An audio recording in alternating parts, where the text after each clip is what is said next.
everyone. Here we are back with another episode of Let's Talk Rio. How are you doing, Kelly? I'm very good. How are you? Very good too. Just kind of changed things up a little bit because our schedules didn't collide this time. So we moved it to Wednesday. So hopefully you guys are still able to join us today. If not, you can watch the replay. But today, as promised, we're going to be talking all about USDA loans.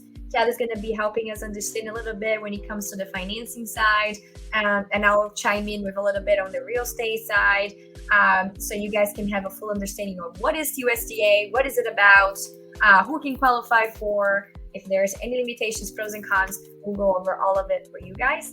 But just to recap what we had last episode, Kelly, can you give us a little summary?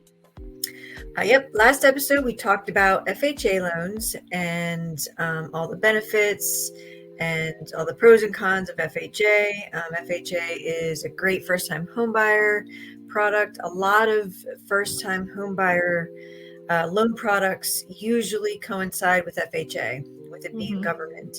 The credit, when the difference between FHA and a conventional loan, conventional is tough on your credit but easy on the property, whereas FHA is easy on the credit when qualifying a borrower, but they're harder on the property. That's the best example I can give with a comparison, so people understand, well, why should I go FHA versus conventional? Yeah. Well, if you're a first-time home buyer, it might make sense to go FHA because you're just starting to build your credit, starting to save money, and FHA is very, very lenient on a lot of things when it comes to credit. It's the property. They are very strict on the property, so they don't want to see FHA appraisals. They don't want to see steps that don't have a railing. They don't want to see chip paint. If the house was built prior to 1970, they want to make sure there's no lead paint in the house. Like there's a laundry list of things that they will look for in the home itself. But it is a great program. I do sell a lot of them. A lot of people use the FHA loan, but I think that pretty much kind of sums up. I'm not going to go into too much detail with that, but if you missed it out, just watch our last episode. We talked all about it in more detail.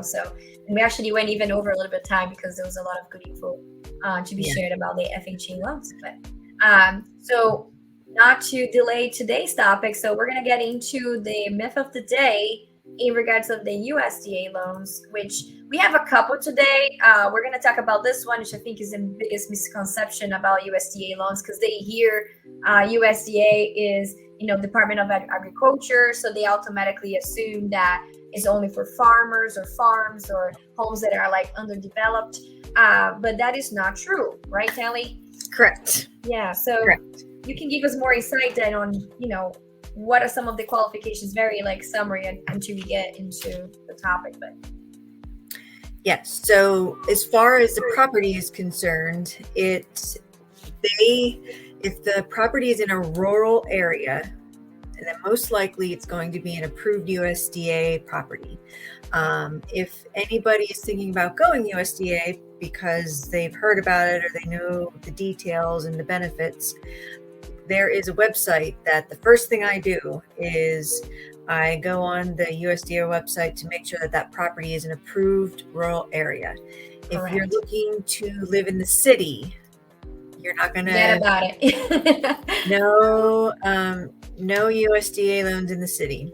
No. There are certain outskirts of the city that aren't considered rural that most likely wouldn't be an approved property. But again, it's a very easy thing to find out if the property is approved under USDA. And so they're really looking for a rural area where it's not so much a city life. No rural, no USDA loans for the city. Exactly. Yeah. And that's very true. So this is a myth, a misconception that people think is just farms, but it's not. And there is, like you said, an eligibility map that we can go and check out the areas that are USDA eligible. And believe it or not, for us here in our local area, pretty much if you take the city and then you just go a few miles out, it's USDA eligible. Like there's parts of Mechanicsburg that are USDA eligible. Calayo is actually part of USDA. If you go past, like there's a section between Harrisburg and Hershey that is USDA eligible. So if you want to be on the outskirts there, like around Hummels now, you might be able to find something that I believe Harrisburg just added some areas that are now USDA approved. Yeah, they've kind of shortened the limitations. The seed is still completely out of the picture, but you have like if you go towards Fishing Creek in the mountains, that's actually part of USDA now as well. And just so you guys kind of know, the idea that we're talking about USDA is that a lot of people want to try to venture into it is because it's 100% financing. So it's right there with like a VA loan for military personnel where you don't have to put a down payment. So that's why a lot of people are interested, but you do have this area limitation. But yeah, it's becoming more and more of a broader area that we can be looking at as soon as you are okay not being in the city. Because every city area, it's not going to be eligible. The West Shore, half of the West Shore is basically out of the picture. York City is out, Lancaster's out, but then everything around it, like Mayheim is part of it. So you can buy a house in Mayheim with a USDA loan. So there's really good areas that are very near the city, but they're still eligible for the USDA. Yep. So, yeah, so I guess that explained this myth. We're going to have another myth coming out, but this is like the starter one for us to get into the topic. But let's get into it then. So you want to give us some like starters of what is USDA exactly? I can tell you guys that is a United States. I had to look this up. I did not know, but it stands for United States Department of Agriculture, and that's why this misconception happens a lot.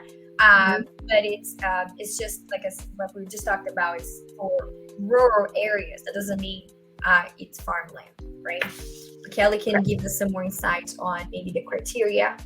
We can get into that. Yep. So I don't want to.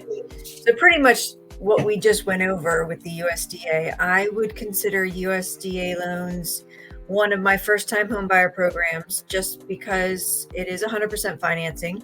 Yeah. And all depends. What's that? It's cheaper in that sense, right? It is cheaper in that sense, and it falls in the line with a lot of first-time homebuyer programs. They have income limitations, but they're easier on the credit. This is also another government loan, so where they're a little bit strict on your debt to income ratio. The back end can't go over 41%. So that's a dead stop there. However, they're a little bit easier on, the first time home buyers who don't have the best of credit. They're used to actually the mid credit score for USDA loan, and I lied a little bit, is a 640. So it doesn't go as low as FHA, but it has to be a 640 or above, which is kind of like a median amount for the FICO. But again, with it being what I term it as first time home buyer, it's there's limitations to the income. So when you're a first time home buyer, your income usually isn't, you're not making millions of dollars. So there are income limitations, and that depends where the house is. It depends on the customer. And those limits depend on how many are in the household. Correct. Yeah. And that means the more people in the household, the higher the income limit is. And mainly because they do count everybody's household income.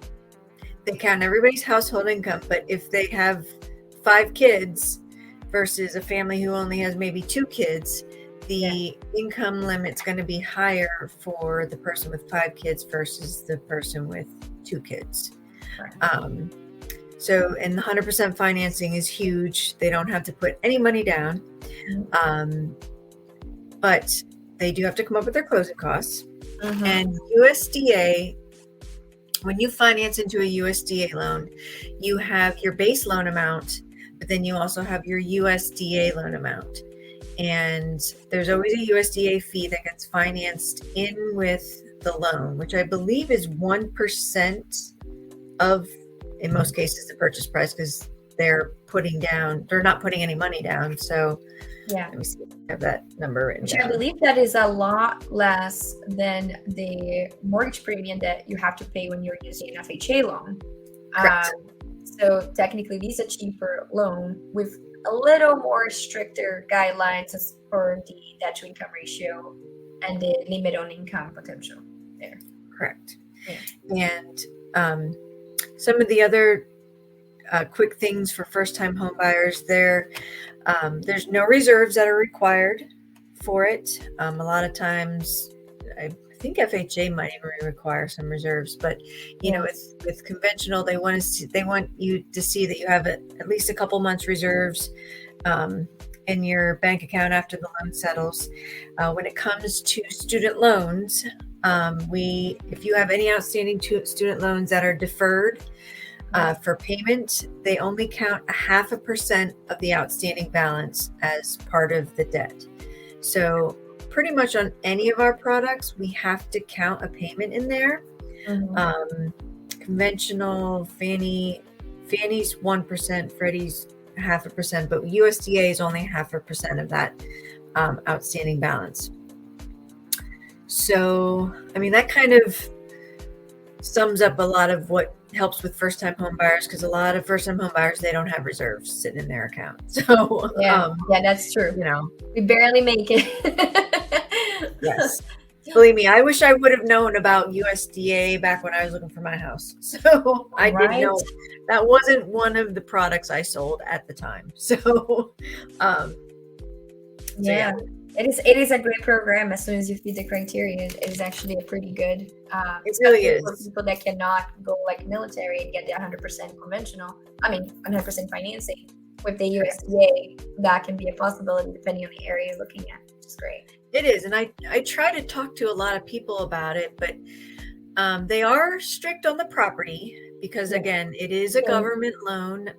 There's no extra inspection required, but it would be considered a USDA appraisal.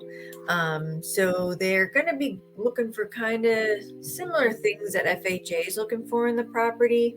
So they are going to be a little bit more strict on the property versus a conventional loan. But, you know, there's that benefit of 100% financing where you don't have to put any money down. So there are, like I said, there are income limits, but that, you know, all goes into play with, you know, where the property is, you know, how many are in the household. There's a lot of things that, and I don't know what that income limit is until, because we have two separate systems that we work with. So we have our application, then we have to upload it into the USDA system. And as soon as we do that and it has all the income in there, it will tell me immediately what the income limit is. So I'll know right away if they would qualify for it or not. So that's also a nice thing to know. Because if they don't qualify, then we're done, and then we just kind of move on to the next product. What other alternatives, right? Which there are so many different options available nowadays to buy. There's different programs. Soon we're really going to be able to talk even to more of them.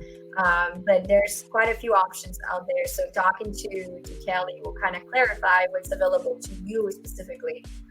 Because we're here talking about these different types of loans. But really, when it comes down to it, when you talk to Kelly, she's going to let you know exactly which one is the best one for your situation, you know, which one's going to be the most financially reasonable or for your budget, that fits your budget. So she's going to take a look at everything and let you know, okay, you should probably take a look at this route versus this route, but this is the difference, right? Usually that's what we do when we do our initial consultation. Yep, everybody's story is different. So, you know, what works for one isn't going to work, may not work for somebody else. But again, you know, it all depends on where you're at. If you're looking to, maybe you don't have a whole lot of money, but you really want to buy a house, but you may have enough for the closing costs, but you can also get seller assist. with USDA. with USDA. So that is also a thing. So even if you really don't have that much, you don't need the reserves. You can get seller assist that can help pay for the closing costs. So you're kind of, it's a great product if you fit into the guidelines. Yeah, and is there a minimum amount that the buyer needs to pay out of pocket on a transaction with USDA? I can't remember if there was a minimum. I think there might be. It's a small amount though. I don't know like what that is offhand. Because there could be, we could find ourselves in the great situation where, since you don't have a down payment, it's 100% financing, and you only have to pay your closing costs. But then we're using USDA. I can negotiate on your behalf to get up to 6% seller's help, which actually could put you in a situation where you're upside down, where you could be getting money back as settlement, which I don't even know if it's allowed with USDA, but you wouldn't have money out of pocket unless there is a minimum requirement, which I believe is about $1,000. But I have to double check on that. Yeah, I have to double check on that too, because I believe there might be a minimum that does have to come out of pocket for. Is either 1,000 or 1%? I can't remember. It's either or. Yeah, it might be either or, whichever is the less. Is the greater? Yeah. Because I don't know if they make a requirement for you to pay at least a fee out of pocket. I don't know. I have to double check. We'll get back to you. When I was going through all my stuff, I didn't see that because I didn't see that requirement when I was writing down my notes. And I can't remember from the top of my head. Really, and the last time I did one was like a long time ago, so I don't remember what that requirement. But I believe there is. I believe it is either 1% or $1,000, whichever is greater. Yeah. Which would be a great situation to be in, right? Because then basically your deposit that you give it on the house whenever your offer is accepted basically is the amount you have to put down, and that's it. You come to the settlement table 40 days later or 30 days later, and you just come to sign. You don't have to bring any more money. That's like the beauty of not having a down payment and having the seller's assistance in place covering your closing costs. So that could potentially happen. So when someone comes to us thinking you can afford, honestly, if you can afford the monthly payments and approve, you potentially could actually buy a house with almost no money out of pocket, because that can happen. The situation can happen. Yep. I was going to say something. I completely left my brain. Was it about the down payment or? I don't even know. That was me. Sorry, I kept talking. No, it was about what you were talking about, and I was gonna add on to it, and now I don't remember. So, but it's okay. Well, why don't you talk about the second myth that we had that you brought it up, because you run into that a lot. So tell us. So I've been asked many times when I bring up USDA, I've had some. And this has come from realtors and borrowers. I've had people ask me, they're like, well, I thought USDA was running out of the funds. And I'm like, what do you mean? When somebody first asked me that, I was like, what's that? We think it as if it is a grant, right? And that's not what it is. It's a type of loan. So there's two types of funds that you get from USDA. So you can go to USDA Direct, which USDA Direct can they do sometimes run out of funds, or they get low on funds. However, most mortgage companies, and we use what's called USDA guaranteed funds. So the money is always there. And most lenders, like I said, if you go through USDA Direct, there's a good possibility that there may not be enough in USDA Direct for you to finish out the loan. But most mortgage companies go through USDA guaranteed funds. So the money is always guaranteed. They don't run out of money. So that is definitely a myth when it comes to USDA.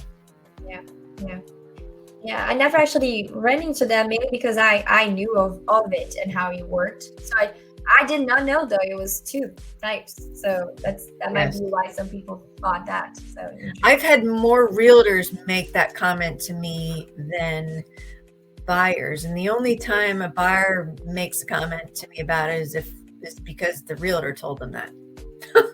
So because usually the buyers are not necessarily going to know Are they No, because I asked them like, well, where are you getting your information? They're like, oh, well, my realtor told me. I'm like, well, okay. But yeah, You need to get more instruction. You might Yeah. need to get a better realtor.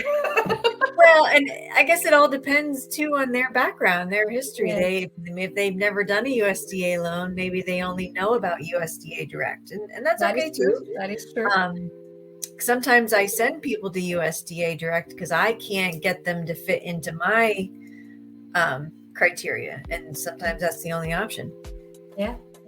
And then that's when they have the possibility of not having the funds available at that point. Yeah. Interesting. So it's a good product for sure. So we did touch base a little bit on the eligibility requirements for someone wanting to get into, using USDA as an option. Do you think you can give more detail? Did you bring some information about more in depth on the requirement criteria? Well, the main things on the requirement are like, so that the credit score 640 or above, the ratios, the front end.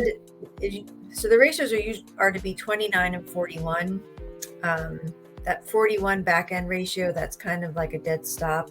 You're not going to get any further than that. They do. So with USDA, they can do a manual underwrite if it goes, I believe, up to 44. With the manual underwrite, they would require to see it. So if you're renting, they would want to see a 12-month history of the rent being paid on time.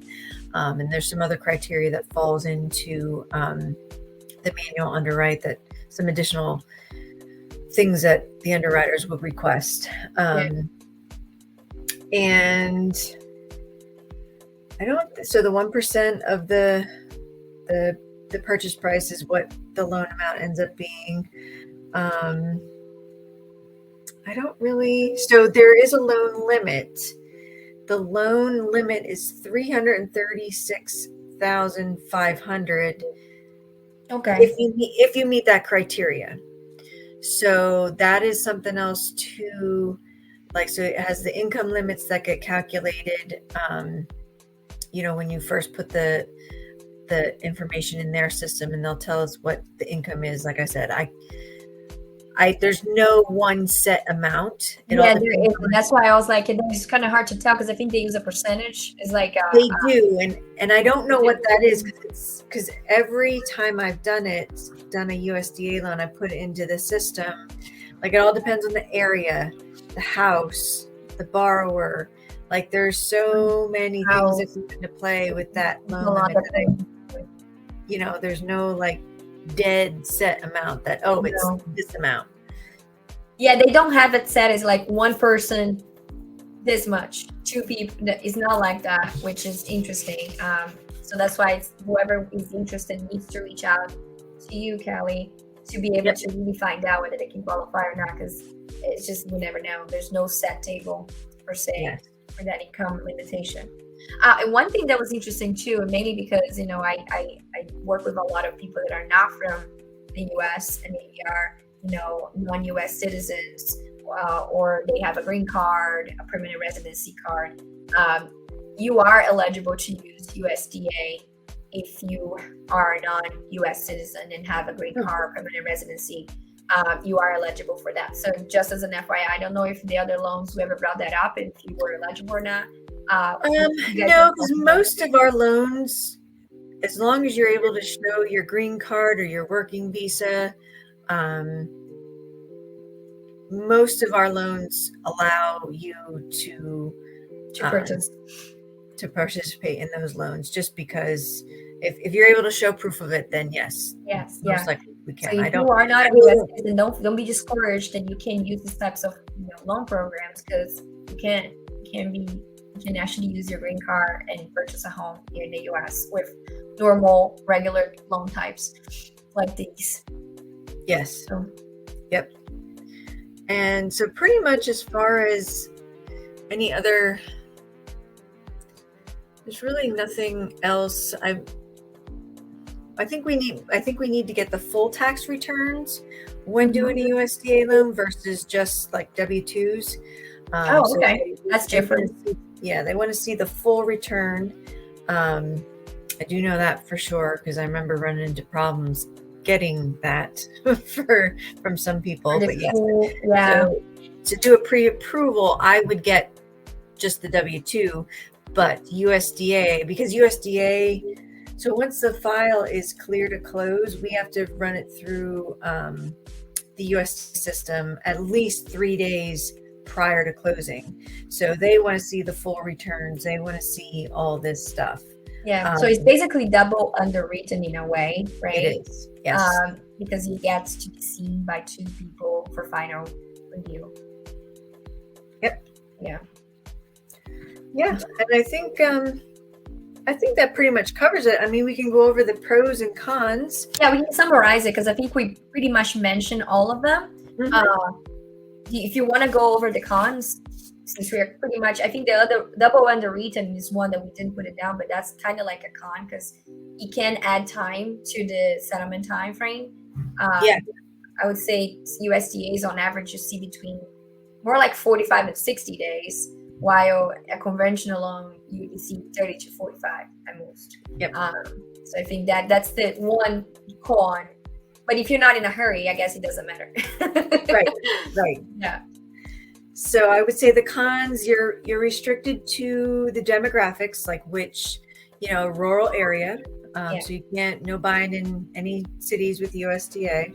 Yeah. You do have your income limits with USDA. And again, that all depends on the area you, like I said, if there's the more people in the household, a lot of times it does increase the limits, but it also, even if not both individuals are going to be on the loan. So say you have a husband and wife, but you only need the husband's income to qualify for the loan, and the wife works, you need to count both the husband's income and the wife's income, and it has to meet that 40.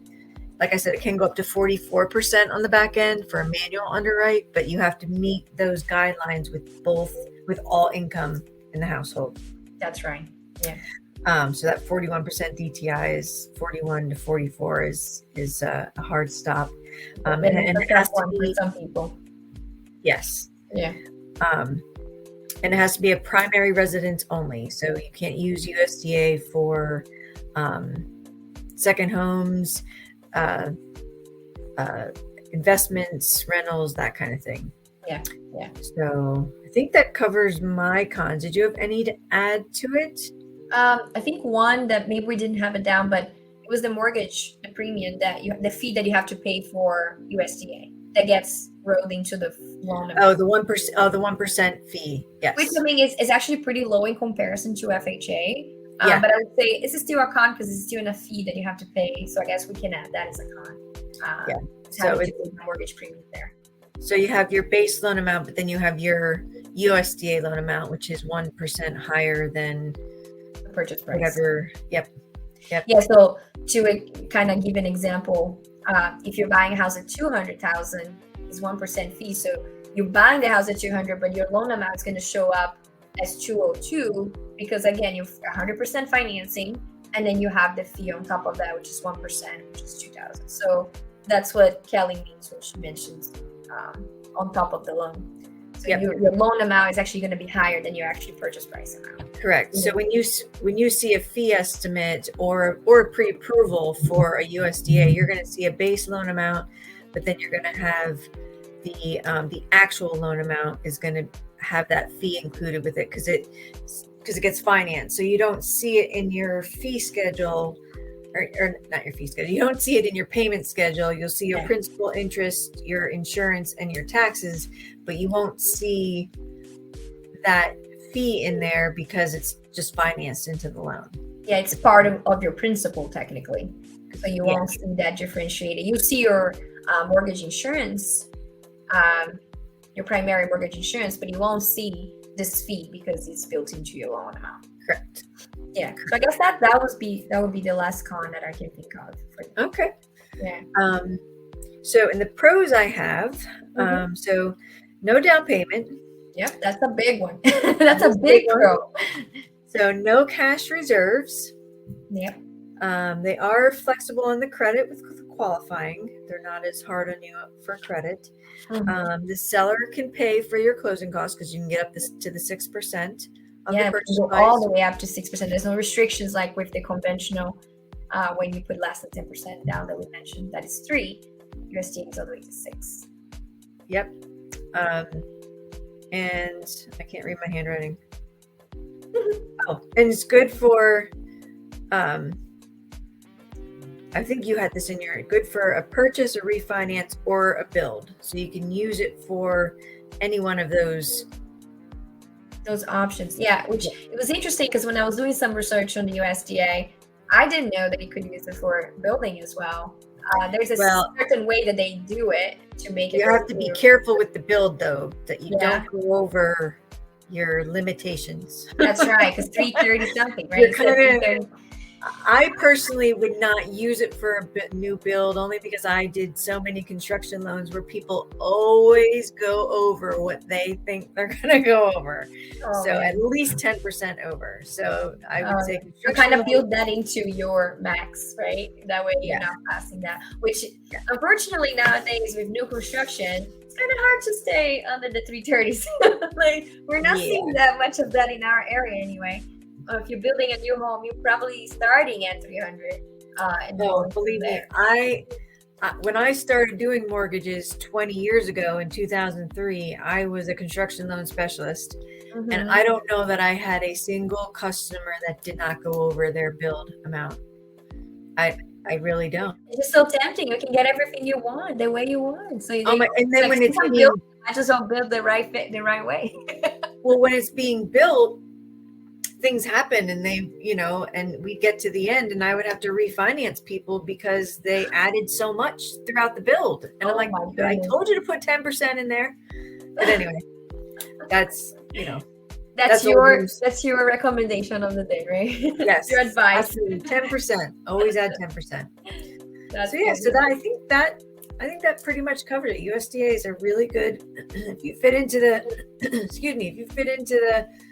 the bucket, then it's a good one. I know. Yeah, that's a good one too.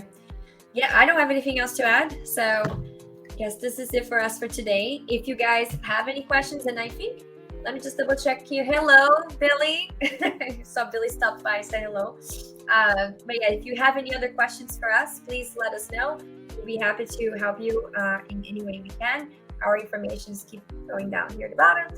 You can call us, message us, email us, hit us up on social media. And please, if you are watching this on YouTube, subscribe, like, and follow us. Yes. We love the support. So that's all I have. Yep. Have a great night, everybody. Thank you, guys. Have a good one. Bye.